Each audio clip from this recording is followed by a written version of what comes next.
Bonjour. Alors vous allez entrer, ou vous êtes déjà entré dans une école d'architecture, et évidemment ce que vous allez faire, c'est concevoir, dessiner, fabriquer dans le futur des bâtiments, bâtiments qui sont toujours des objets ou des sujets isolés, mais qui s'insèrent aussi dans des ambiances urbaines générales. Donc le problème que vous allez connaître, c'est à la fois le problème de l'architecture et de sa forme, et le problème de la ville comme être collectif.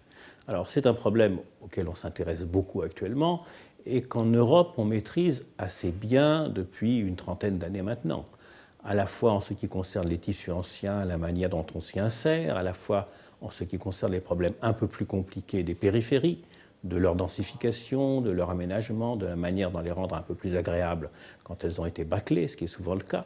Mais tout ceci est assez simple au regard des problèmes urbains que vous allez connaître, qui sont une ambiance urbaine tout à fait différente, puisque le monde est en train de devenir urbain.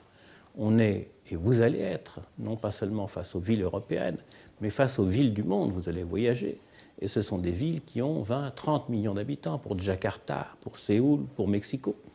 Et là, nous entrons dans un terrain inconnu qui est celui de l'accélération, d'une certaine manière, du monde urbain ou du phénomène urbain. Depuis l'Antiquité, les villes avaient au maximum, grand maximum, 100 000 habitants pendant des millénaires. Elles ont accéléré et changé de forme à un rythme phénoménal entre le 19e et le 20e siècle, mais ce rythme n'est encore rien par rapport à celui que nous connaissons aujourd'hui. Aujourd'hui, 200 000 personnes par jour sont en train de devenir des urbains. Cela donne des agglomérations qui ont 10, 20, 30 millions d'habitants pour Jakarta, Mexico, Séoul, Lagos, pour toute une série de villes qu'on ne connaît pas encore et qui vont apparaître. Et cette accélération est un défi auquel on n'a pour l'instant absolument aucune réponse.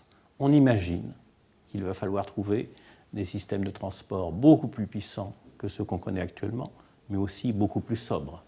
Des formes d'habitat moins fragiles qu'on connaît actuellement et qui permettent d'accumuler, de rendre, de restituer l'énergie. Il va falloir aussi que ces entassements considérables qu'on va voir apparaître continue de ménager une sorte de pacte républicain avec ce qu'il comporte d'espaces publics, d'espaces collectifs, d'espaces vivables tout simplement. Donc, ce problème auquel on a répondu en Europe à une échelle beaucoup moins grande dans les années 50, 60, 70 et auquel on a mal répondu, il faut savoir qu'on va le connaître puissance 100 dans le siècle qui vient. C'est donc notre problème. Ça va être surtout votre problème. Vous êtes donc les bienvenus.